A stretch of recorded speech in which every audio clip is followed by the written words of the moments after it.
Hello everyone and welcome to Aisha Yesufu TV. I want to say to every one of you, thank you so much for always following, always watching. Some of you have a notification on, and the moment my video comes in, pop, you get all of that. If this is your first time of coming, thank you so much also for being here. We do videos, we talk about politics, governance in Nigeria. I will put out 4 videos a day, 12 p.m., 3 p.m., 6 p.m., and 9 p.m. Just talking about the issues of Nigeria. Today, I'm looking at alleged preferential treatment for Bobrisky. So, federal government suspends prison officers over alleged preferential treatment for Bobrisky. If some of you that have seen the video that I did, you've seen the news that has been out there, the fact that Bobrisky, a popular cross-dresser in Nigeria, who was supposed to have served 6 months for money mutilation, you understand, ended up, according to the reports that are coming out, that he didn't spend that time in prison. Rather, he paid his way out and he was kept in some house. First of all, let's start something. I believe the sentence that was given to Bobrisky was an overkill.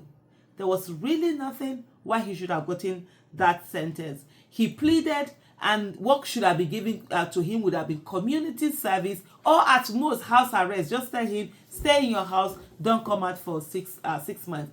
Being sent to prison was an absolute no-no, because this is something that a lot of Nigerians do. A lot of people have done in that position. I don't even know why his lawyer asked him to plead guilty, and the fact that he pleaded guilty should have given him some sort of like leniency from the court to say, okay, we're just going to fine you, or we're just going to give you community service, or even myself, confine him and give him house arrest in his own house. That would have saved taxpayers money. Why are you taking him to prison and all of that? But hey, they have to do what they have to do. Having said that, and after the court now went ahead to sentence him, he ought to have served his term in prison. But guess what, in Nigeria? And this is what is said they do all the time. Most of the people who go to prison really are not sent there. It is the innocent ones. It is the ones who don't have money, who don't have connection, who don't have anyone, that end up suffering in prison. And some of them are jam-packed in such inhumane condition over, to stay there. There are even situations where people are swapped. Yes, you are innocent, you're just walking on the street, you are arrested. Before you know what's happening, there's a trump-up charge. Sometimes we've heard reports, we've seen people who have said, sometimes, somebody has committed a murder or armed robbery or very grievous crime or rape or something, and then they come from influential homes or something like that. There's some innocent someone somewhere that has been, they will just swap the charges. Somebody else is doing the crime of another person, the other one walks free. The fact that there's no rule of law in Nigeria, it's one of the reasons why we are where we are. People just don't understand it. It's crazy. So Bobrisky, if the court had given him 6 months, he ought to have served his 6 months. But no, a lot of this. I'm going to do a separate video because Fisayo Shoyombo, and his newspaper outfit have done an investigative reporting to say that actually Bobrisky just spent 3 weeks in prison and he came out, and they have facts. So we're going to do that in another video, and that you will see that video after this particular video. We'll drop that other one. But let's come to the fact that there is certain things that have been going. Remember, Fisayo Shoyombo, an investigative journalist in Nigeria, had done a report on what happens in the prison, where he deliberately got himself to be arrested and in prison, and then in prison saw what was happening firsthand, spoke with people, got sources, and they were told a lot about the things that were going on in prison. He had put out this report, I think, as far back as 2019. The then Minister of Interior, they had said they were going to investigate, they were going to take it on, they were going to do this, that, but nothing came out of it. And right now, this particular ministry, again, Ministry of Interior, have said, the government have said they're going to investigate, they're going to do something. Well, people didn't believe them initially, but right now, some people have been suspended because of the situation. But at the same time, people are saying, hey, Nigerians, be very vigilant, because there's something that always happens in the Nigerian system. They will suspend you.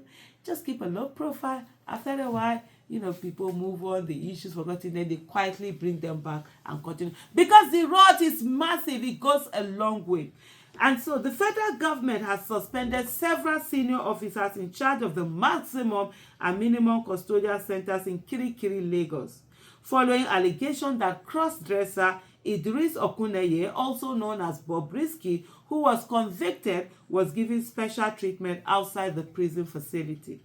This decision comes after an audio leak revealed that Bobrisky, who was sentenced to 6 months in jail, was allegedly provided an apartment outside the custodial center.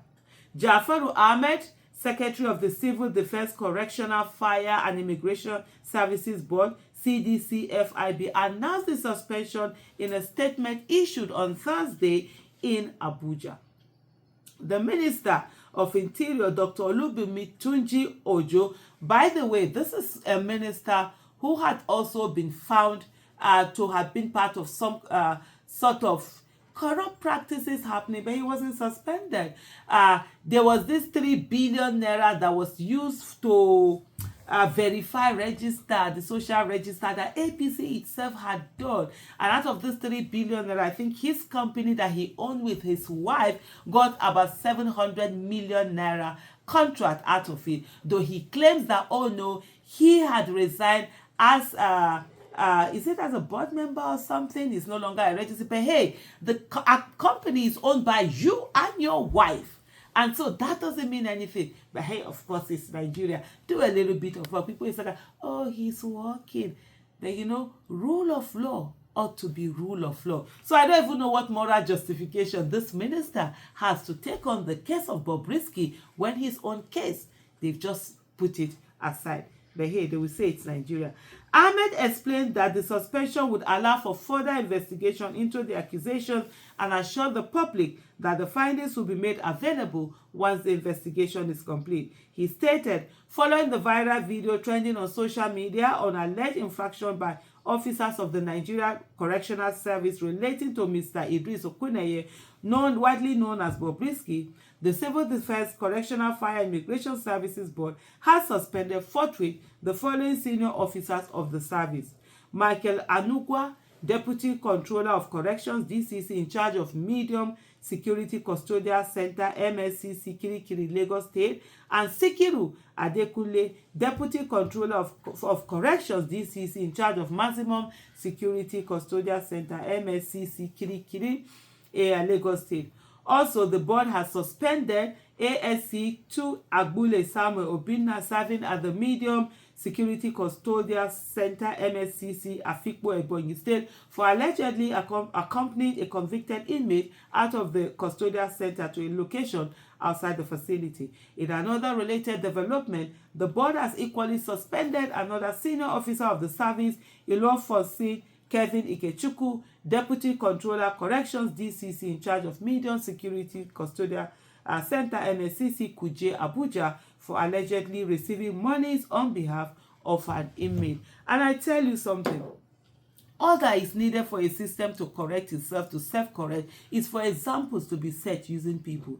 If these people, top one, the deputy controller and all of that, actually face the wrath of the law, and rule of law is used on them, the other officers who are in that place, everybody will sit up. The whole thing that we keep saying that things will not work in Nigeria, it's nonsense. The reason why things don't work in Nigeria is because the people who are there are also doing the wrong thing. If the people at the top are doing the wrong thing, definitely it's going to go down.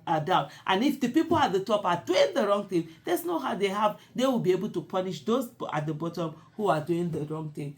So whenever anybody tells you that things won't work in Nigeria, it's just a lie. Things can't work in Nigeria. Thank you so much for watching.